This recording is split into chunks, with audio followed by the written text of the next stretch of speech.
Assalamualaikum warahmatullahi wabarakatuh.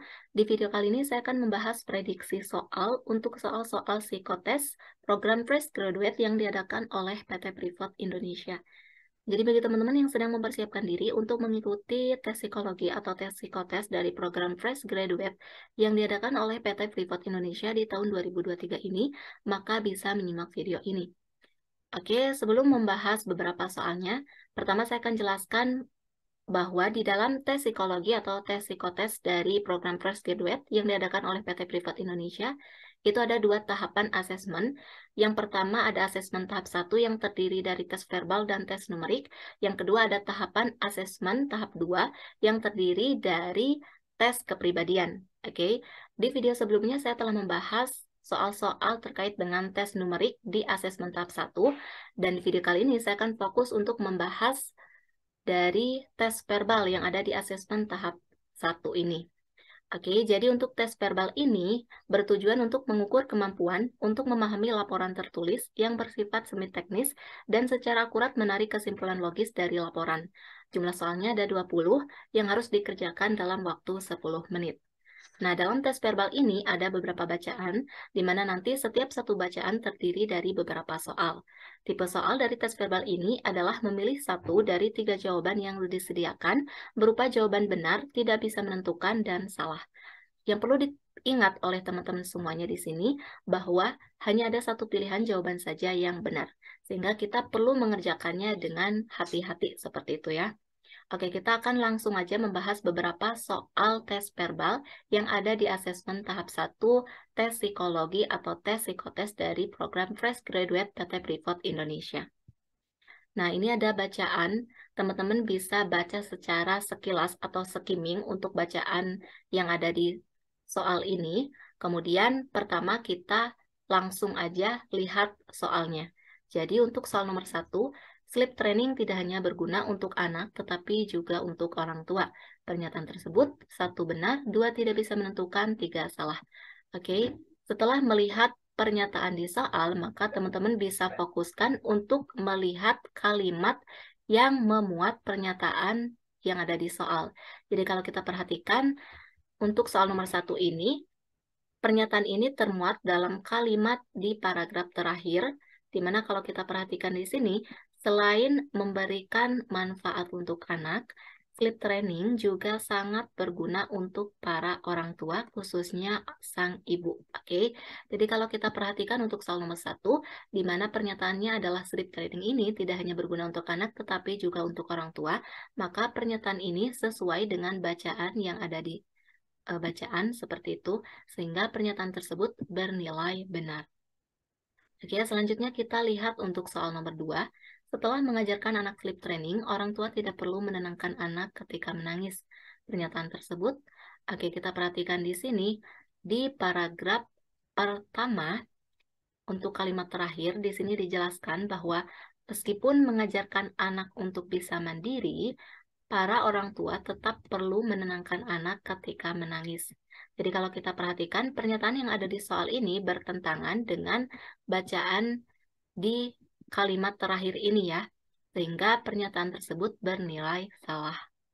Oke, selanjutnya untuk soal nomor 3, sleep training bisa dilakukan pada anak yang sudah berusia 4 bulan. Pernyataan tersebut, oke, bernilai benar, tidak bisa menentukan ataupun salah. Kalau kita perhatikan di paragraf pertama, kedua, ataupun ketiga, tidak terdapat pernyataan ataupun penjelasan terkait dengan bahwa sleep training ini bisa dilakukan pada anak yang sudah berusia 4 bulan. Karena tidak dijelaskan di bacaan, maka pernyataan tersebut di sini tidak bisa menentukan. Oke, kita lanjut ke soal nomor 4 dan 5. Untuk soal nomor 4 dan 5, teman-teman bisa baca sekilas untuk bacaannya. Kemudian setelah membaca sekilas, kita baca soalnya. Untuk soal nomor 4, gajah laut menjadi mamalia dengan jumlah tidur paling sedikit di antara semua mamalia. Pernyataan tersebut benar, tidak bisa menentukan, atau salah. Oke, kalau kita perhatikan untuk pernyataan ini termuat di dalam kalimat terakhir pada paragraf pertama. Jadi kalau kita lihat di sini, waktu penyelaman mamalia laut menyaingi rekor tidur paling sedikit di antara semua mamalia yang saat ini dipegang oleh gajah Afrika. Oke, jadi pernyataan ini tuh sama aja dengan bahwa gajah laut ini menjadi mamalia dengan jumlah tidur paling sedikit di antara semua mamalia. Karena sebelumnya yang menjadi hewan dengan tidur paling sedikit itu adalah gajah Afrika. Sedangkan di bacaan dijelaskan bahwa gajah laut ini mampu menyaingi rekor tidur paling sedikit yang dipegang oleh gajah Afrika. Sehingga pernyataan di soal nomor 4 ini bernilai benar. Oke, selanjutnya kita beralih ke soal nomor 5. Tidur sambil menyelam yang dilakukan gajah laut bertujuan untuk memaksimalkan tenaga agar bisa aktif mencari makanan di permukaan laut. Pernyataan tersebut, oke, kalau kita perhatikan untuk pernyataan di soal nomor 5 ini termuat di dalam paragraf kedua.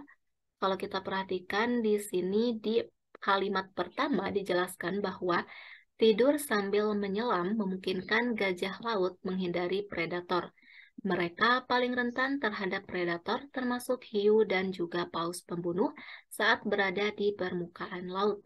Sehingga kalau kita cermati untuk pernyataan di soal nomor 5 bahwa tidur sambil menyelam yang dilakukan gajah laut ini bertujuan untuk memaksimalkan tenaga agar bisa aktif mencari makanan di permukaan laut, ini tidak sesuai dengan pernyataan yang ada di bacaan, sehingga pernyataan tersebut bernilai salah.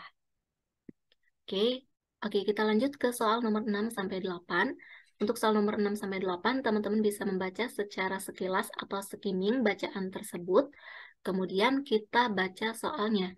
Untuk soal nomor 6, paus sperma merupakan hewan paling besar karena memiliki ukuran otak yang paling besar di antara hewan lain.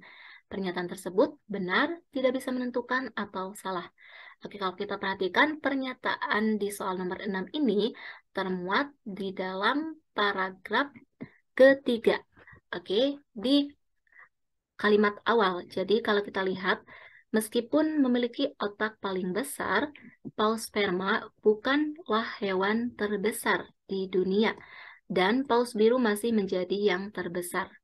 Jadi karena di soal nomor 6 ini, pernyataannya bertentangan dengan pernyataan yang ada di bacaan, maka pernyataan tersebut bernilai salah. Oke, selanjutnya untuk soal nomor 7, paus biru memiliki ukuran tubuh yang lebih besar dari paus sperma meskipun ukuran otaknya lebih kecil. Oke, untuk soal nomor 7 ini juga pernyataannya terdapat dalam paragraf ketiga kalimat utama.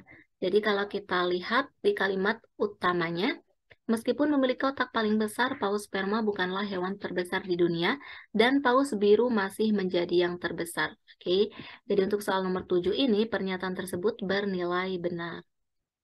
Oke, kita lanjut ke soal nomor 8. Ekolokasi menjadi cara bagi paus sperma untuk mencari makanannya. Pernyataan tersebut benar, tidak bisa menentukan, atau salah. Kalau kita perhatikan untuk soal nomor 8 ini, pernyataan tersebut terdapat di paragraf ketiga, tetapi di kalimat terakhir. Jadi kalau kita perhatikan di sini, ekolokasi paus dikatakan meningkat karena ukuran otaknya yang masif. Untuk mencari makanan, paus mengandalkan ekolokasi, yakni sejenis komunikasi yang unik. Jadi kalau di soalnya ekolokasi ini menjadi cara bagi paus sperma untuk mencari makanannya, dan pernyataan di soal ini sesuai dengan pernyataan yang ada di bacaan, sehingga pernyataan tersebut bernilai benar. Oke, jadi itu adalah beberapa soal tes verbal yang ditemukan di dalam rangkaian tes psikologi program Fresh Graduate PT Freeport Indonesia. Sekian dulu untuk video kali ini, semoga bisa bermanfaat bagi teman-teman yang akan melaksanakan tes psikologi di program Fresh Graduate PT Freeport Indonesia tahun 2023. Semoga bermanfaat. Terima kasih. Wassalamualaikum warahmatullahi wabarakatuh.